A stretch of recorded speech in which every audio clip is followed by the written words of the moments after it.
Meredith Arthur, founder of Beautiful Voyager and chief of staff of Pinterest. Can you tell me a little bit about your own mental health journey? Happy to. It was a bit of a surprising journey, actually. One that I did not know I was on for most of my life. I was in my late 30s, about to turn 40, when I was diagnosed with generalized anxiety disorder.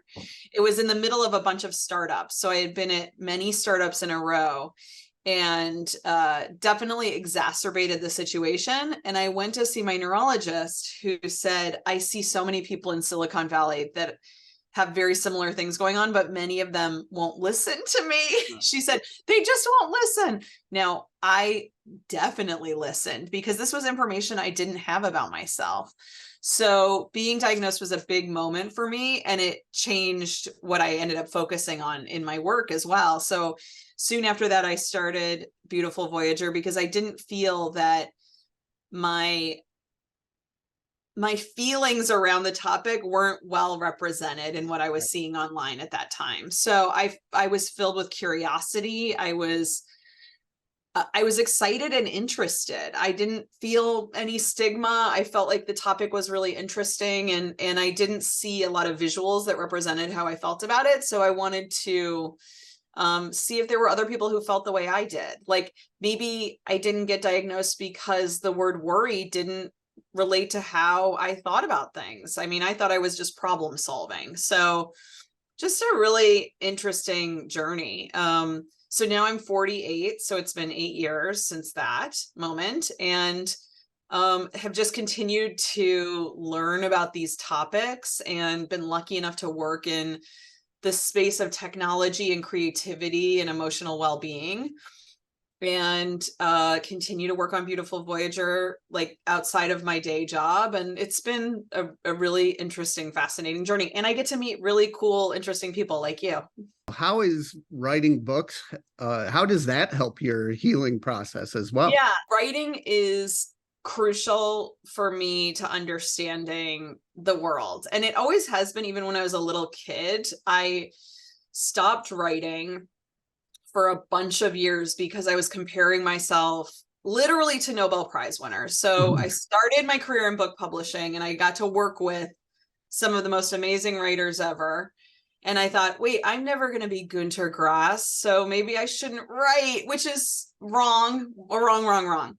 Because we all have different angles and different insights to share. Which again was like one of the purposes of Beautiful Voyager, was to be like, hey, I bet all of you have figured, you in the world have, other overthinkers have figured out things I haven't. Please teach me. So I think that when it comes to writing, there's something that I've been digging into lately, which is this idea of a narrative relational home. And this is something I've been reading about in trauma research, that like there are two levels of healing that everyone is on when it comes to this work. And one is physical. So like literally working on your nervous system and understanding what's happening to your body in those moments of anxiety or whatever it may be. For me, the world is, I understand the anxiety world best, but so I know the nervous system and the anxiety. And then the second level is narrative. So making sense of the world around you, and making sense of it in a way that is as honest and authentic as possible. That's what makes it work. So it's not just telling yourself a story about what it is, but like getting feedback from others and being seen by others to like be really like real about what you're experiencing. And that narrative part, I think, is where the writing comes in. So for a lot of my life, I always felt like, wow, do other people experience what I experience? Like, is this just me? What's happening here? And writing is a place where I can work on that and sort of help to figure that out. Because by the way, some of it is just me, and some of it is very much shared with others. So I would say that I approach writing around the topics I don't understand. That's like where I go with it, to try to make sense of it. What are some of the advice would you give someone going through a tough time? I've gone through many different eras where I did not know how to communicate what I was experiencing. My hardest moments have been almost beyond language. Like I didn't know how to say, this is what's happening, right? And I assume that when somebody is in a really tough moment, they aren't necessarily understanding how to make sense of it, and they don't know how to communicate it. I think that the first step is knowing that you need to take it one day at a time. I mean, it's like every piece of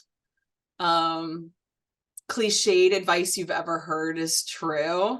And actually, I've always been really interested in seeing recovery, like addiction and recovery loops as well, are very similar in that, you know, you hear that one day at a time for Alcoholics Anonymous and like give power up to a higher power.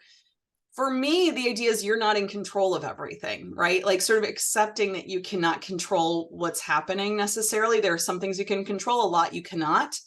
So accepting the limits of your own control and knowing that in part you may just have to be getting through this period of time.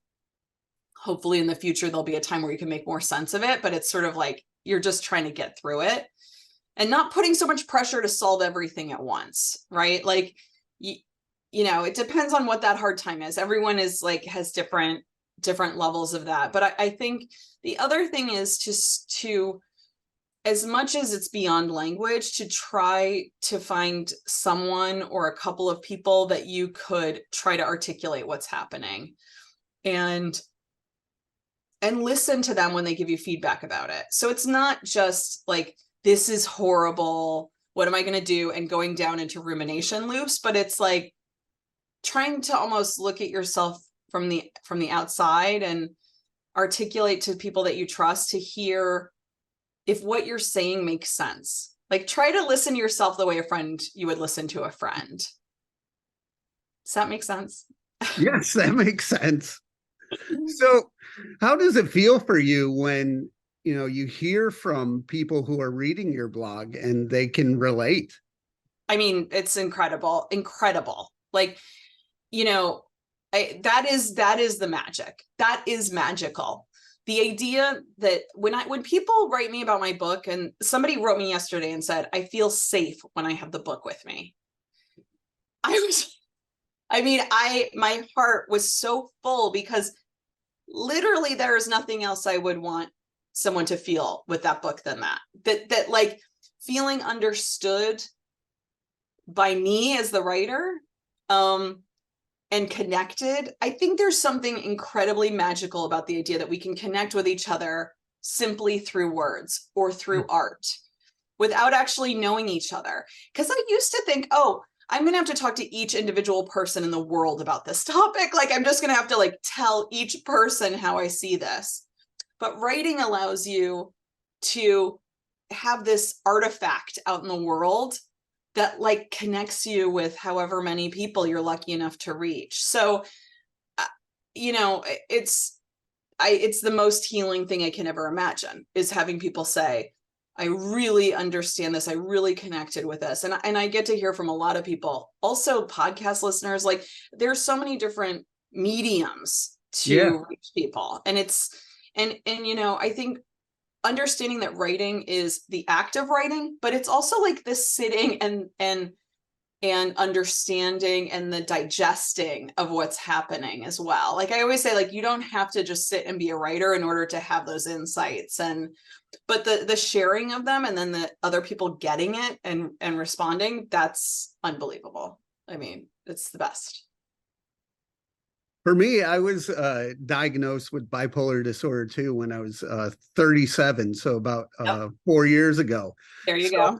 It felt like I had that aha moment, like everything all makes sense.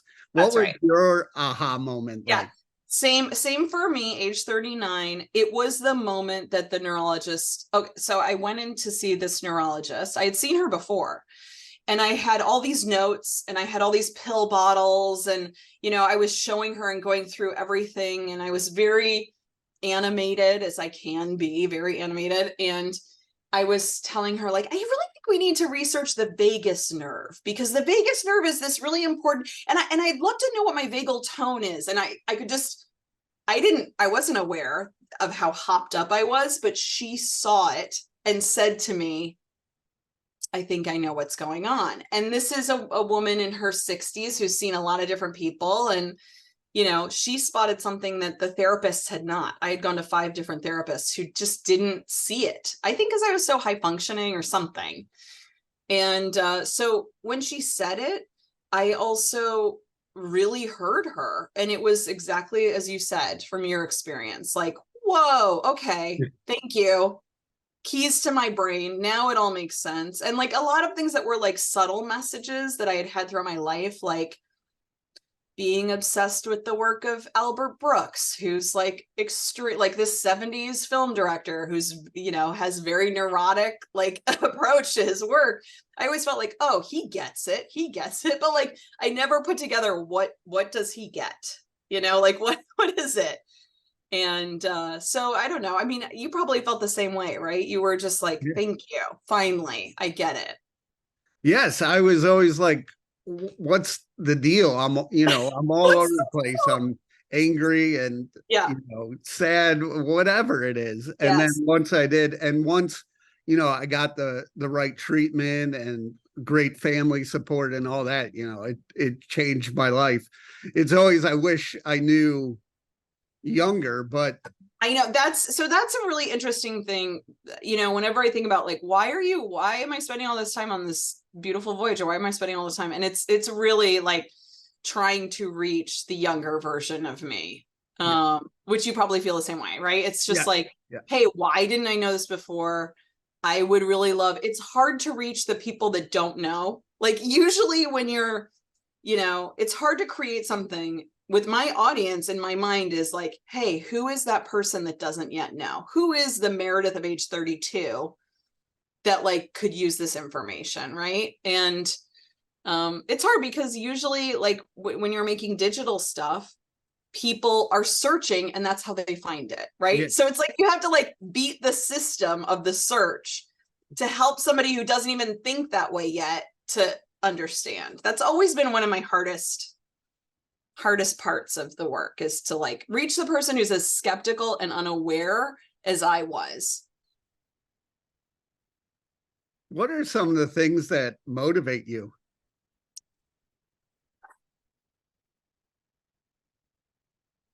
I'm motivated by discovery.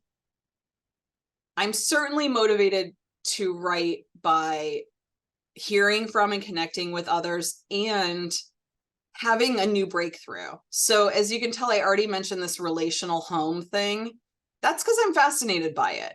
Like, this is like, wait, is this something that, when everyone else says talk therapy, like, is this actually what they're looking for? Is this relational home? And like, what if we could, the young Meredith would understand this. It, like, if you had told me like, hey, you need to have like this narrative understanding and you need to have a physical understanding, I would have been like, okay. And so when it clicks, when something clicks in my head, I want others to have that too. Because I know there's a reason it doesn't for them, the same way it didn't for me. That's very motivating for me. I feel like I have something to say. Like ever since my diagnosis day, which was 8 years ago, I've had something to say. I'm like, I got a lot to say here.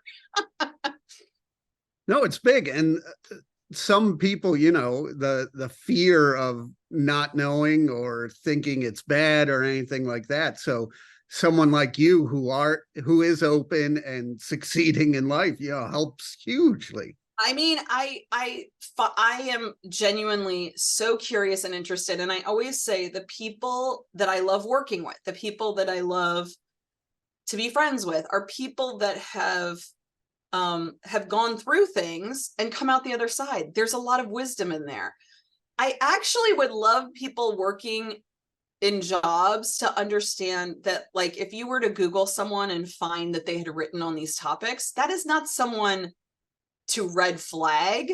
It's someone to be like, oh, they're figuring things out. They figured this out. They know how to navigate their emotions, which is super important for being great at work, by the way. Like, you see people that haven't gone through anything or haven't sort of come out the other side of navigating emotions, and they can be very hard to work with. So I just think, sort of reframing for people how to think about these topics feels like a mission for me. It's definitely something that gets me up every day to work on this stuff. Where do you want to see your mission in the next, say, 3 to 5 years? Yeah, I love the question. Thank you.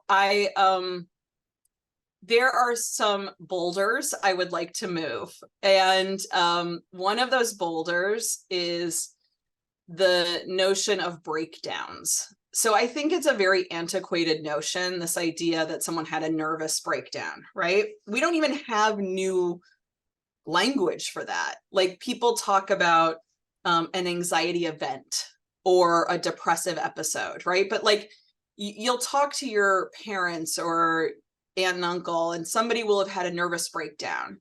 But what does it mean? Like we haven't, it's like very old and out of step of how we talk about these things. So that's a boulder I would like to move. I would like to be like, let's talk differently about breakdowns, because I had one in my 20s that I did not acknowledge, didn't understand, did not lead to a diagnosis, didn't lead to any change in my behavior.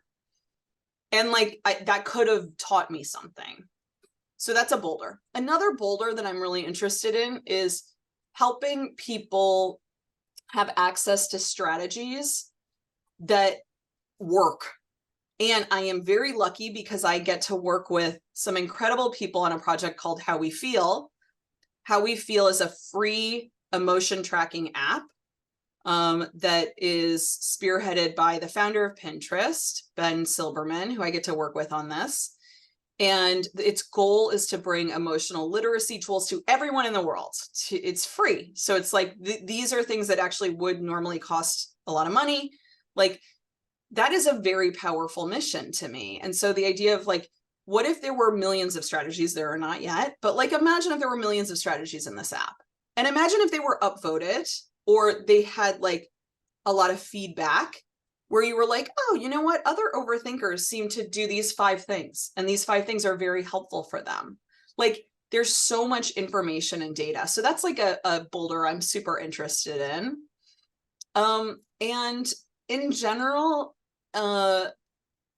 helping people get over their addiction to news is something that like has been sticking in my craw from like only increasingly, where I'm watching the behavior of, you know, people working on their emotions through watching news, like inflaming themselves and like tribalism and all this stuff. And if I could do anything to put a dent in that, I would be so happy. So I have a lot of these different things that are like all really meaty. You know, and also like creativity is a tool to help yourself navigate the challenges of life. Like, even if you don't think you're creative. Anyway, I could go on and on. I have about 1 million of these themes, but yeah. I like what you said about news, because I actually worked in broadcasting as a newscast director for like over 15 years. And to be honest, it's brutal hearing these stories over and over and over again. It is tough, and it does take a toll on people watching or creating it. I agree. One of my best friend was at NBC News for many, many years. And, you know, I watched the cycle and everything she went through. And then you see, you know, your friends and family and watching news all the time and what it leads to. And I just think it's one of those things people don't realize. Like they think it's good for you. There are a lot of myths I would like to bust. One of them is news is not good for you. Like this idea that like, oh, but I need to be informed. It's like, I don't think that you're risking being informed by watching like 2 hours of news a day. Like you're not at risk of that. Like we're in a hyper connected world now. I don't know. So bugaboos. Well, it depends on, you know, informed of stories that actually matter to you, or is it just things that just make you irritated? Yeah, you're right. And I do think that learning to go deep on a few things and learning for like your trusted places as opposed to just like emotion entertainment. Like I feel like there should be phrases for people that are just surfing on their emotions by watching a ton of news and getting angry. Like that's something I see people do. Like, is it an outlet? It doesn't seem healthy. Anyway, interesting. Well, you talked about where you work, Pinterest, and then the app as well. What is it like working for a place that is mental health forward thinking? It's a treat. It's very lucky, but even at places that are doing great on the topic, we're still very early in these topics. Yeah. Like as a world, as a culture, if you're talking about American culture or, you know, a global culture, even more so, there is not always shared language. There is like really different points of view across generations. So I would say that, you know, I've been so lucky to get to work with the two founders of Pinterest closely. I was hired by one of them, Evan, and I work with the other, Ben, on How We Feel. And they're visionary people. I mean, there's a reason Pinterest is different than a lot of the other platforms that are out there.